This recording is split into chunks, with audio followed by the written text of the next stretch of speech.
बिस्मिल्लाहिर्रहमानिर्रहीम। जैसा कि पिछले लेक्चर में हमने एलिमेंट्स की जो ग्रुप बंदी की बात की कि एलिमेंट्स को हम क्लासिफिकेशन किस तरह करते हैं, तो आज हम उसी लेक्चर को जो है वो प्रोसीड करेंगे।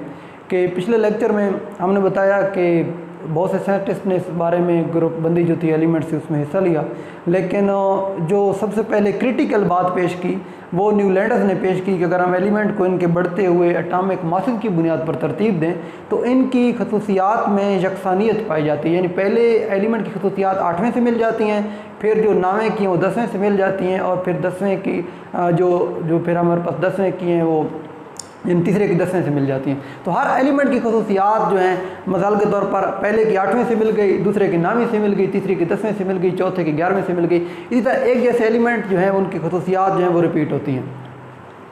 इसी बात को आगे बढ़ाया मेंडलीफ ने, जो कि एक रूस का साइंटिस्ट था। उसने क्या किया कि उसने तमाम जितने एलिमेंट उस वक्त तक मालूम थे, तकरीबन उस वक्त तो 63 एलिमेंट हमें नोन थे जिनके बारे में हम कह सकते थे कि ये एलिमेंट एग्जिस्ट करते हैं। तो उसने इन 63 एलिमेंट का एक टेबल बना दिया, पूरा ना 60 एलिमेंट का टेबल बना दिया। और टेबल की तरतीब किस बुनियाद पर थी कि उसने एटम्स को उनके बढ़ते हुए एटॉमिक मास के लिहाज से तरतीब दिया और एक जैसी खसूसियात वाला एलिमेंट एक दूसरे के नीचे लिख दिए। तो मेंडलीफ के मुताबिक ये था कि एलिमेंट की खसूसियात उनके एटॉमिक मासेस का पीरियाडिक फंक्शन है, यानी जैसे जैसे उनके एटॉमिक मासेस बढ़ते हैं ऐसे ऐसे खसूसियात भी रिपीट होती जाती हैं। और इस तरीके से उसने एक टेबल बना दी जिसमें हर एलिमेंट जो था उसकी खसूसियात वाला एलिमेंट उसके नीचे एक ही कॉलम उसके नीचे वाले कॉलम में मौजूद था। मिसाल के तौर पर अगर हमारे पास for example ABCDEF GH element हैं, तो हमारे पास जो 9वां एलिमेंट था I उसकी खसूसियात A से मिल जाती थी।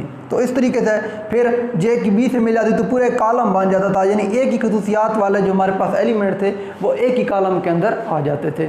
लेकिन इसमें कुछ प्रॉब्लम्स थी। प्रॉब्लम ये थी कि एक एलिमेंट के अंदर एटॉमिक मासेस मुख्तलिफ हो सकते हैं। जैसा कि आज हमें मालूम है कि कार्बन के 3 आइसोटोप्स हैं। कार्बन कुछ एलिमेंट ऐसे कार्बन के हैं एटम्स जिनके एटॉमिक मास 12 है, 6 प्रोटॉन 6 न्यूट्रॉन के साथ, और कुछ ऐसे हैं जिनमें 6 प्रोटॉन 7 न्यूट्रॉन 13 है, और इस तरह 6 प्रोटॉन और 8 न्यूट्रॉन यानी 8 और 6 14 है। तो ऐसे ऐसे एलिमेंट जिनका एटॉमिक मास मुख्तलिफ था तो उसको समझ नहीं आ रहा था कि अब ये जो एलिमेंट हैं इनके मुख्तलिफ एटॉमिक मास हैं, इनको किस लिहाज से तरतीब दिए जाए। और बाद औक़ात खसूसियात भी आगे पीछे हो जाती थी और एग्जैक्ट उसके नीचे एलिमेंट नहीं आता था। हालांकि एटॉमिक मासेस के मुताबिक तरतीब वही होनी थी, लेकिन चूंकि खसूसियात नहीं मिल जाती थी इसलिए उसको थोड़ा सा प्रॉब्लम बन जाता था। तो इस मसले को सॉल्व करने के लिए मूजले ने एटॉमिक नंबर का जो था वो कंसेप्ट पेश किया। ये तकरीबन 1913 की बात, 1913 में। तो मूजले ने एटॉमिक नंबर की बुनियाद एटॉमिक नंबर से लोगों को मुतरफ़ करवाया। तो फिर दूसरे साइंटिस्ट ने ये सोचा कि क्यों ना हम एलिमेंट को एटॉमिक मासेस की बुनियाद पर की बजाय एटॉमिक नंबर की बुनियाद पर तरतीब दें, क्योंकि हर एलिमेंट का एटॉमिक नंबर तो एक ही होता है कि प्रोटॉन की तादाद हर एलिमेंट की अपनी अपनी है। न्यूट्रॉन तब्दील हो सकते हैं, प्रोटॉन तब्दील नहीं होते। इसलिए फिर जदीद पीरियडिक टेबल जो था वो हमारे पास एटॉमिक नंबर की बुनियाद पर तरतीब दे दिया गया। और उसमें जो सबसे अच्छी बात थी कि एक तो हमारे वो मसाइल हल हो गए जिनमें हम एटॉमिक मुख्तलिफ एटम के एटॉमिक मासेस जो थे उनको हम एक ही कॉलम में रख सकते थे क्योंकि एटॉमिक नंबर तो सेम था। और दूसरी ये खसूसियत थी कि उनकी वजह से वो तरतीब जो थोड़ी बहुत आगे पीछे हो रही थी वो भी सही हो गई। और जदीद पीरियडिक टेबल जो था वो अब ये हमारे पास के एलिमेंट को अगर उनके बढ़ते हुए एटॉमिक नंबर की बुनियाद पर तरतीब दिए जाए तो उनकी खसूसियात में यकसानियत पाई जाती है, मुमासलत पाई जाती है। यानी हम कह सकते हैं कि एलिमेंट की खसूसियात उनके एटॉमिक नंबर का पीरियडिक फंक्शन है। यानी किसी एलिमेंट की जो हमारे पास खसूसियात हैं, एलिमेंट्स की खसूसियात वो उनके एटॉमिक नंबर पर डिपेंड करती हैं।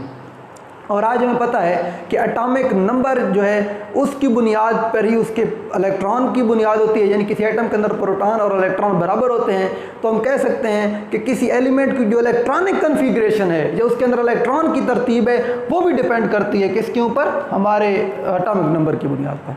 तो एटॉमिक नंबर की बुनियाद रखने से हमें यह फ़ायदा हुआ कि हमने उनको जो एक ही कॉलम में रख दिया। एक जैसे जो एक ही एलिमेंट थे उनके मुख्तलिफ आइसोटोप हो सकते हैं लेकिन उनका एटॉमिक नंबर एक ही होता है। लेकिन और दूसरा ये था कि हमारे पास उसकी बुनियाद पर हम इलेक्ट्रॉनिक कन्फिग्रेशन भी उसी के ऊपर डिपेंड कर रही थी, क्योंकि आपको पता है कि एटम के अंदर जो इलेक्ट्रॉन्स की तादाद होती है वो उसके मुताबिक जो होती है उसके बैरूनी शेल की इलेक्ट्रॉनिक की कन्फिग्रेशन होती है। बैरूनी जो शेल होता है उसके अंदर इलेक्ट्रॉन्स की तरतीब होती है। तो इस तरीके से हम कह सकते हैं कि ये जो जदीद पीरियडिक टेबल था इसमें हमने जितने भी हमारे पास एलिमेंट को हमने तरतीब दिया, उसके अंदर जो हमारे पास एटॉमिक जो बैरूनी शेल के इलेक्ट्रॉन थे वो भी हमारे लिहाज से एक तरतीब में आ गए। यानी जदीद पीरियोडिक टेबल में हमने इस तरह एलिमेंट्स को तरतीब दिया हुआ है कि एक जैसे एलिमेंट जो है वो एक ही कॉलम में आ गए। मिसाल के तौर पर अगर हम पहले कॉलम की बात करें तो उसमें हमारे पास इस तरीके से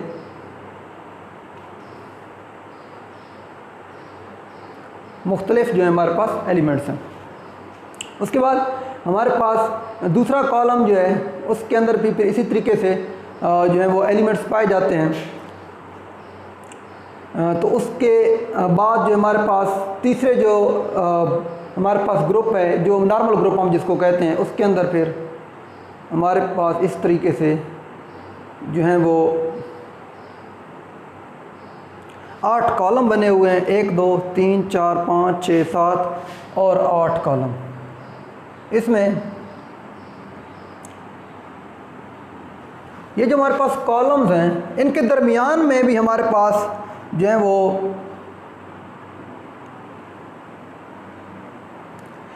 10 पीरियड्स और हैं। 2 3 4 5 6 7 8 9 और 10। ये दरमियान में भी हमारे पास जो है मुख्तलिफ़ किस्म के ग्रुप हैं।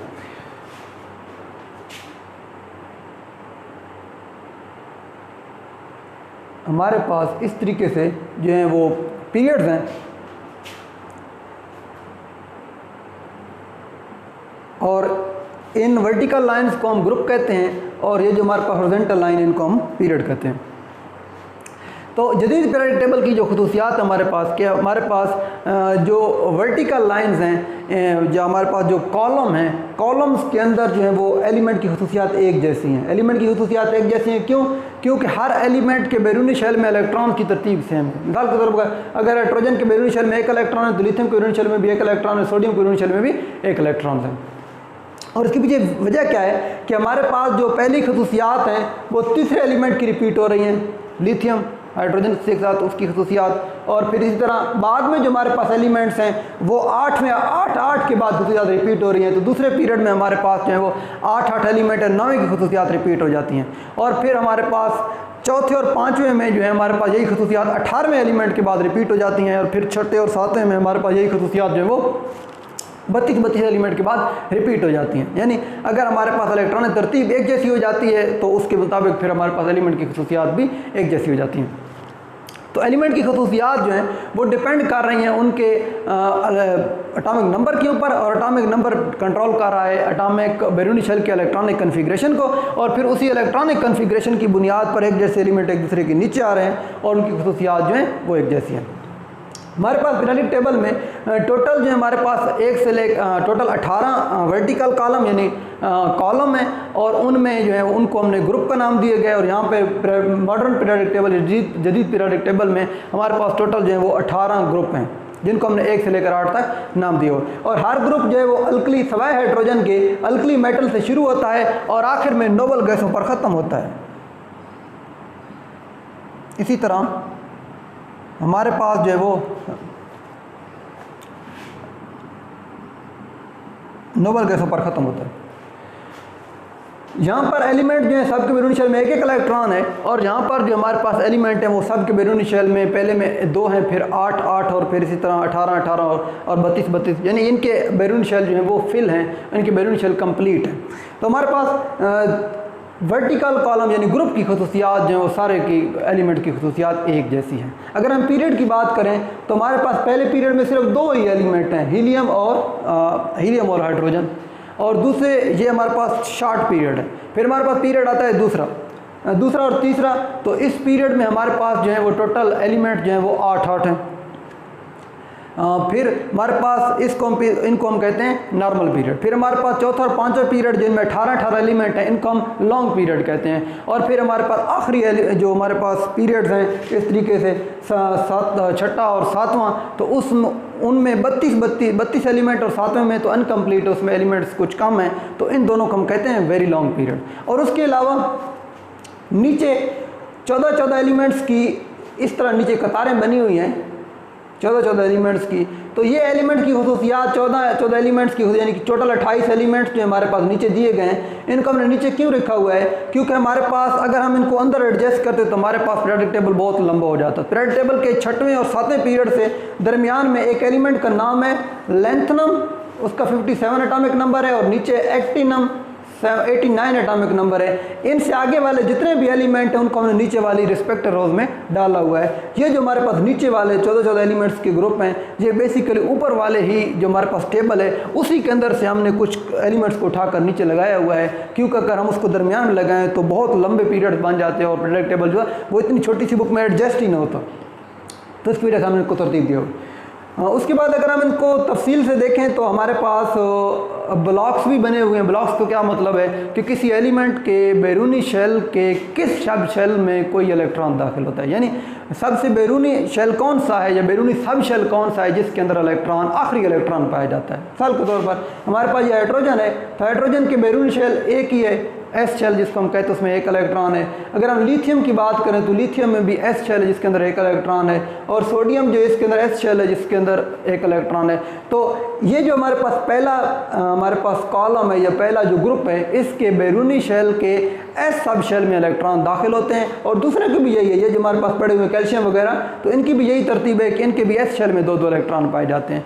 तो किसी एलिमेंट के किस बैरूनी सब शेल में कोई इलेक्ट्रॉन आखिरी इलेक्ट्रॉन दाखिल हो रहा है उसको हम कहते हैं ब्लॉक। तो हमारे पास ये जो पहला 2 ग्रुप हैं इनका ब्लॉक हमारे पास एस ब्लॉक है।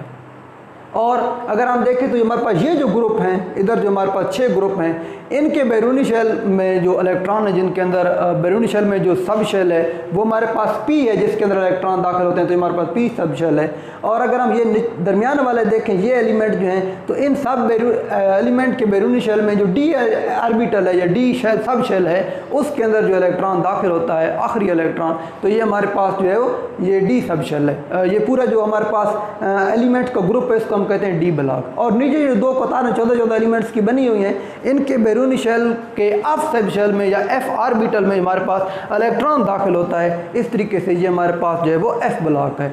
इस तरीके से हमने इनकी बैरूनी शेल्स के में ऑर्बिटल में इलेक्ट्रॉन्स की एंट्री के मुताबिक भी 4 ब्लॉक्स बनाए हुए हैं। उसके बाद अगर हम इसको थोड़ा सा ये देखें, ये हमारे पास पहला ग्रुप जो है इसको हम कहते हैं अल्कली मेटल्स, दूसरे ग्रुप को हम कहते हैं अल्कलाइन अर्थ मेटल्स, और यहाँ पर बोरॉन फैमिली है, कार्बन फैमिली है पहले एलिमेंट्स के लिहाज से।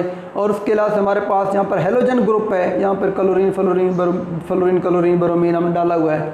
ये हमारे पास जो है हमारे पास ये जो है ये हमारे पास हेलोजन ग्रुप है, और ये वाला हमारे पास नोबल गैसें ग्रुप है, और उसके अंदर ऑक्सीजन फैमिली भी कहते हैं हम इसको। तो ये मुख्तलिफ फैमिलीज़ भी हमने इनकी बुनियाद पर इनको नाम दिया हुआ है।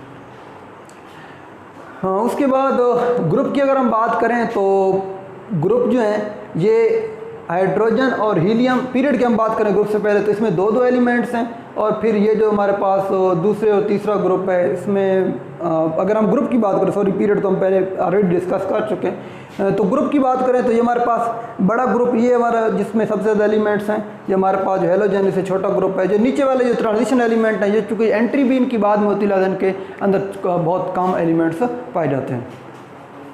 तो इलेक्ट्रॉन्स की तरतीब जो हमारे पास है उसके लिहाज से भी हम इनको वेरीफाई कर सकते हैं। और एक और बात कि हर पीरियड में नया शेल दाखिल हो जाता है। मिसाल के तौर पर हीलियम और हाइड्रोजन में एक शेल है, और हमारे पास लिथियम और सोडियम जो दूसरे ग्रुप पड़े हुए हमारे पास, लिथियम में 2 शेल हैं, सोडियम में 3 शेल हैं, पोटाशियम में 4 शेल हैं, रुबिडियम में 5 शेल हैं, सीजियम में 6 और फ्रांसियम में 7 हैं। तो हर नए पीरियड में नया शेल आ जाता है, और हर ग्रुप के अंदर जो है वो इलेक्ट्रॉन की तरतीब एक जैसी रहती है। और हर नए शेल की अगर हम बात करें तो इन एलिमेंट्स में फिर शील्डिंग इफेक्ट भी ज़्यादा होता है। नए शेल्स की वजह से दरमियान में इलेक्ट्रॉन जो हैं वो हर्डन्स बनते हैं बैरूनी इलेक्ट्रॉन्स के लिए, बैरूनी इलेक्ट्रॉन्स की कशिश को कमज़ोर कर देते हैं। इसलिए स्क्रीनिंग इफेक्ट जो है या शील्डिंग इफेक्ट जिसे हम कहते हैं वो भी जो है हमारे पास ग्रुप के अंदर जो है वो बढ़ता जाता है।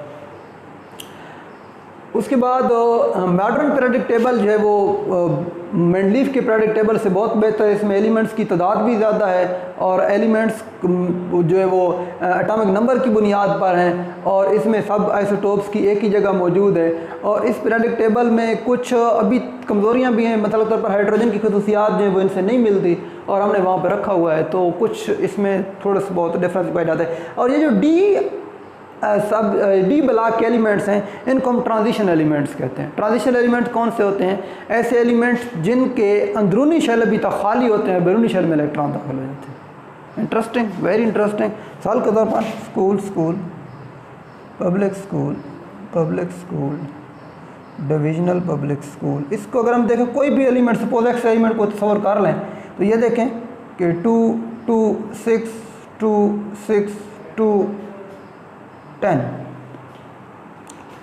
ये 1 2 3 4 2 3 4 और 1 2 3 4 5।